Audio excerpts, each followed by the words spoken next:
नमस्कार, सुप्रभात। स्वागत आज की इस प्यारी सी सुबह में आप सभी प्यारे प्यारे दर्शकों का। मित्रों, किसी महापुरुष ने कहा है कि आप अपने मूल्य को जानो, पहचानो। आप संसार के सबसे महत्वपूर्ण लोगों में से एक हो।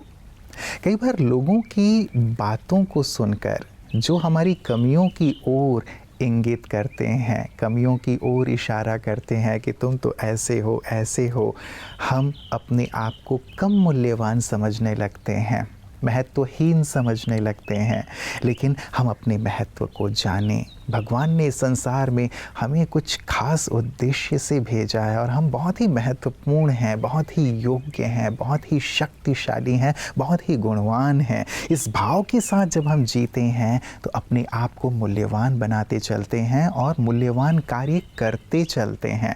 अन्यथा जीवन का जो मोल है, समय जो है, वो यूं ही नष्ट होता चला जाता है।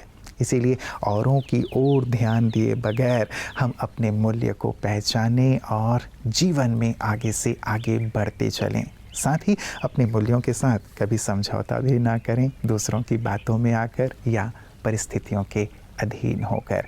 तो आइए अपने मूल्य को पहचानते हुए चलते हैं आज के सुंदर सुवाक्य की ओर। ओम शांति। कहते हैं, दूध को दुखी करो तो दही बनता है, दही को सताओ तो मक्खन बनता है, मक्खन को सताओ तो घी बनता है। दूध से महंगी दही, दही से महंगा मक्खन और मक्खन से भी महंगा घी होता है। किंतु इन चारों का रंग एक ही होता है, श्वेत। इसका अर्थ ये है कि जो व्यक्ति बार बार दुख व संकट आने पर भी अपना रंग नहीं बदलता, ये समाज उसी का मूल्य बढ़ाता है। यद्यपि यही वो समाज है जो हमारे मार्ग में अवरोध पैदा करता है, हमें हमारे नैतिक मूल्यों के साथ समझौता करने पर मजबूर करता है। किंतु जो व्यक्ति अपनी मर्यादाओं, चरित्रों व संस्कारों के साथ समझौता नहीं करता, वह व्यक्ति दुनिया द्वारा नमन किया जाता है। वो दुनिया की हर चोट के साथ और निखरता है। ओम शांति। मित्रों, जीवन के मूल्यवान होने की बात हम जब करते हैं तो उनमें से एक अभिन्न हिस्सा हमारे शरीर का है। शरीर हमारे जीवन का वो अनमोल उपहार जो हमें जीवन में सब कुछ प्राप्त करने में मदद करता है। और यदि शरीर स्वस्थ है तभी हम जीवन की अन्य सभी प्राप्तियों का आनंद ले पाते हैं। आज मित्रों, वर्ल्ड लंग कैंसर डे है। आज के दिन को इस रूप में मनाया जाता है कि लंग कैंसर के बारे में लोगों को जागरूक किया जाए, क्योंकि एक ऐसी बीमारी जो व्यक्ति को बहुत ही तकलीफ़ देती है। और यदि समय रहते इसके प्रति व्यक्ति जागरूक हो जाता है तो इस बीमारी से बच सकता है। तो क्यों ना आज के दिन हम ये भी सुंदर संकल्प लें कि स्वयं भी जागरूक रहेंगे और औरों में भी इसके प्रति जागरूकता लाएंगे, ताकि हम भी और हमारे भी सभी स्वस्थ रहें।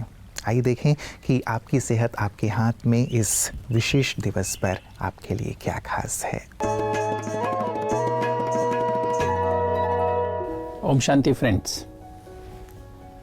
दोस्तों, आज 1 अगस्त को हर साल हम वर्ल्ड लंग कैंसर डे मनाते हैं। लंग कैंसर एक अपने आप में बहुत खतरनाक बीमारी है। अगर बाकी हम बॉडी के जितने भी कैंसर्स हैं, जैसे अगर हम ब्रेस्ट कैंसर है और लिवर कैंसर है और भी हमारे जीआई ट्रैक्ट के कैंसर है, इन सबको मिला लें और खाली लंग कैंसर, तो इक्वल डेथ्स होती हैं। मतलब लंग कैंसर एक तरफ और बाकी सब कैंसर अलग कंबाइन। तो लंग कैंसर जो है लगभग 19वीं सेंचुरी में तो लगभग अननोन था, बहुत कम लोगों को रिपोर्ट होता था। किंतु फर्स्ट वर्ल्ड वॉर के बाद लंग कैंसर तेज़ी से बढ़ने लगा। सेकेंड वर्ल्ड वॉर के बाद बहुत तेज़ी से बढ़ा, जैसे जैसे पोल्यूशन बढ़ा। स्पेशली स्मोकिंग एक बड़ा भारी कारण है। स्मोकिंग, टबैको एक बहुत बड़ा कारण है इसका, लंग कैंसर का। और लगभग ऐसा देखने में आया कि लगभग 2 मिलियन, लगभग 20 लाख लोगों की डेथ हर साल हो जाती है और लगभग 22 लाख लोग हर साल नए केसेस लंग कैंसर के पैदा हो जाते हैं विश्व में। तो दोस्तों, इसको हम प्रिवेंट कर सकते हैं बीमारी को। 2012 में पहली बार वर्ल्ड लंग कैंसर डे मनाया गया और इसका एम यही कि हम अवेयरनेस क्रिएट करें कि सारे विश्व में जिसको भी जो भी स्मोकिंग करते हैं उनके लिए एक low dose CT scan thorax with lungs का बनाया गया है कि लो डोज में हम बीमारी को पहले ही से पता कर सकें। और आज बहुत सारी एडवांसेस हो गई हैं इस बारे में कि लंग कैंसर कैसे इलाज करें। तो इसके कारण देखने में आ रहा है स्मोकिंग लोग कम कर रहे हैं और इसका अच्छा इलाज शुरू हो गया। इससे अब लंग कैंसर को हम सही समय पर इसकी डायग्नोसिस होने के बाद, निदान होने के बाद हम उसका इलाज कर सकते हैं दोस्तों। तो दोस्तों जानें अपने आसपास, अपने पड़ोस में जितने भी आपके सिटीजन्स हैं, सोसाइटीज़ हैं, क्लब्स हैं, वहाँ सीनियर सिटीजन फोरम हैं, वहाँ इसके बारे में अवेयरनेस क्रिएट करें। अगर स्मोकिंग करने वाले कोई भी हैं, टबैको किसी रूप में भी लेते हैं, उनको इसके बारे में जानकारी दें कि आपको लंग कैंसर होने का बहुत खतरा है, आप इसे तुरंत छोड़ दें।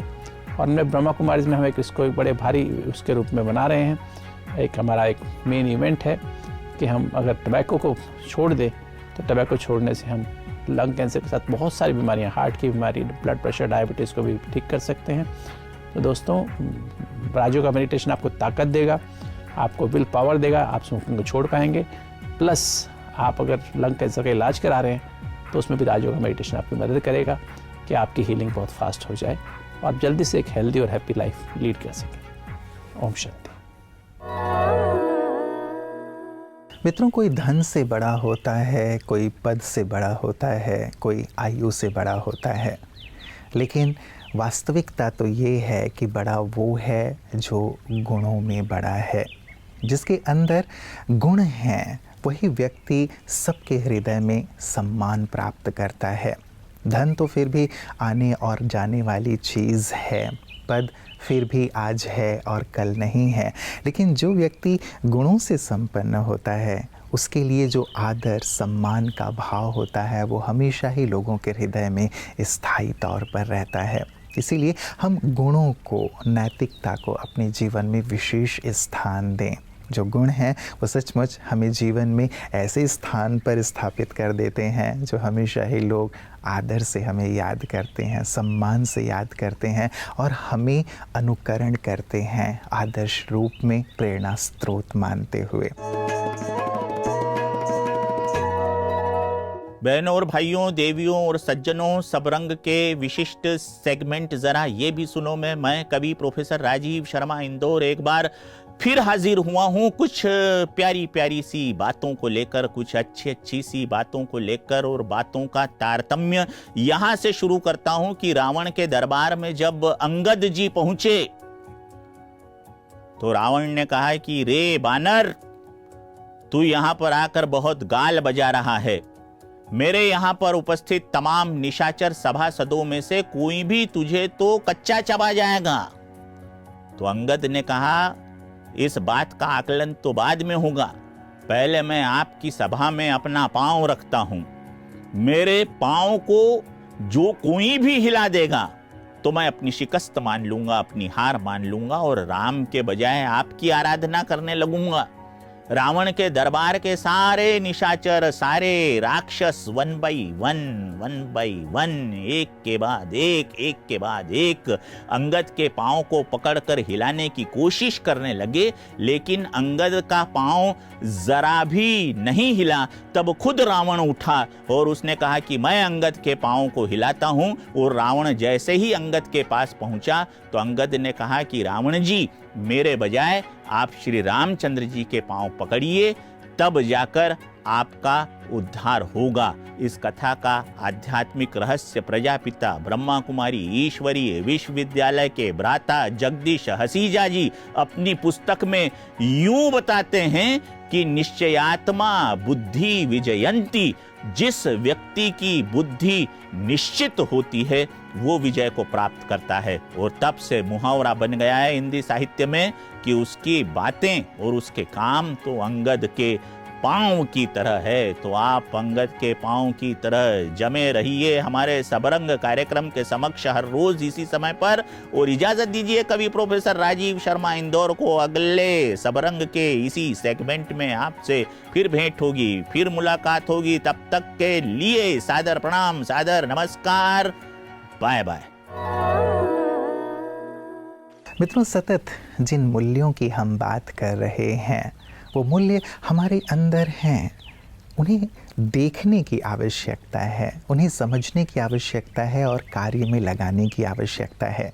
ज़्यादातर ये होता है कि हम बाहरी कारोबार में ही इतने व्यस्त हो जाते हैं कि अपने आप को ही नहीं देख पाते, अपने आप को ही वक्त नहीं दे पाते और फलतः वो जो हमारे अंदर मूल्य हैं, गुण हैं, विशेषताएं हैं, खूबियां हैं, वो दबी की दबी रह जाती हैं। इसीलिए ज़रूरी है खुद के साथ वक्त बिताना और साथ ही जो मूल्यों के सागर, गुणों के सागर परमात्मा पिता हैं, उनके साथ भी वक्त बिताना, उन्हें अपनी यादों में शामिल करना। जब हम ये करने लगते हैं तो जीवन गुणों से संपन्न होता चलता है। वो कहते हैं ना कि पत्थर जो है उसके अंदर ही मूर्ति होती है, बस उसके जो अनावश्यक भाग हैं उन्हें हटाने की आवश्यकता होती है, मूर्ति खुद ब खुद बाहर आ जाती है। हमारे साथ भी ऐसा ही मित्रों, हम अपने आप को वक्त देते हुए जो अनावश्यक चीज़ें हैं उन्हें दूर करते चलें, स्वतः ही गुणों की सुंदर मूर्ति बनकर संसार के सामने आ जाएंगे। और यही सुंदर बात ब्रह्मा कुमारियाँ सभी को सिखा रही हैं कि कैसे मूल्यों को अपने जीवन में शामिल करें, कैसे अनावश्यक बातों से मुक्त होते जाएं। वैद्यनाथ ज्योतिर्लिंग को लेकर अभी भी एक भ्रम है। अधिकांश भक्त देवधर झारखंड के वैद्यनाथ मंदिर को असली वैद्यनाथ मानते हैं, लेकिन कुछ लोग परली महाराष्ट्र के वैद्यनाथ को असली मानते हैं, जो भी वास्तविक है। एक बात निश्चित है, किंवदंतियों और कहानियों के अलावा यदि आप भगवान के वैद्य होने के इस गुण को समझते हैं तो जीवन आनंदमय हो जाता है। आधुनिक चिकित्सा कहती है 90% रोग मनोदैहिक होते हैं, लेकिन अध्यात्म कहता है कि 100% रोग मनोदैहिक ही होते हैं। आत्मा अगर शुद्ध है तो शरीर बीमार नहीं पड़ सकता। तो उपचार आत्मा का गुण है। आत्मा शरीर को ठीक कर सकती है, लेकिन अगर आत्मा खुद अज्ञानता, भय, आलस्य, संदेह और अन्य कमजोरियों से त्रस्त है तो शरीर का उपचार कैसे होगा? शिव के प्रति पूर्ण समर्पण और निरंतर स्मरण आत्मा को पवित्र और आध्यात्मिक गुणों और शक्तियों से परिपूर्ण कर देगा और शरीर फिर कभी बीमार नहीं होगा। मित्रों, चलने वाले दोनों पैरों में भी कितना अंतर है, एक आगे तो दूसरा पीछे। लेकिन आगे वाले को अभिमान नहीं है कि मैं आगे हूँ और ना ही पीछे वाले को अपमान की फीलिंग है कि मैं पीछे हूँ, क्योंकि दोनों को ही इस बात का पता है कि पल भर में स्थिति बदलने वाली है। जो आगे है वो पीछे होगा और जो पीछे है वो आगे हो जाएगा। मित्रों, जीवन में उतार चढ़ाव आते रहते हैं, स्थितियां परिस्थितियां बदलती रहती हैं, लेकिन हम मायूस ना हो जाएं, निराश ना हो जाएं, क्योंकि पल भर में सारी स्थितियां बदलती ही हैं। यदि आज स्थिति ठीक नहीं है तो कल निश्चित रूप से वो अच्छी हो जाएगी। इसीलिए जब हम अच्छी स्थिति में हैं तो अभिमान में ना आ जाएं, अपमान की फीलिंग में ना आ जाएं, बल्कि तब भी मन को शांत रखें, संयमी रहें और सबके लिए सुखदायी व्यवहार रखें। किसी का अपमान ना करने लगें कि मैं बहुत बड़ा हो गया हूँ, आगे हो गया हूँ, लेकिन ऐसी स्थिति में भी अपने आप को एक ऐसी संतुलित अवस्था में रखना जहाँ कि हम सबके लिए समान व्यवहार करें, वही सच्चा सम्मान का हकदार बन जाता है। तो मित्रों, इस गहरी बात पर भी विचार कीजिएगा और अपने मन को और अपने जीवन को सुंदर मूल्यों से सजाते और श्रृंगारते हुए आगे बढ़िएगा। यही हमारी दिल की अनंत दुआएं और शुभकामनाएं आप सबके लिए है। अपना ख्याल रखिएगा। कल पुनः इसी वक्त आप सबसे मुलाकात होगी। नमस्कार। ओम शांति।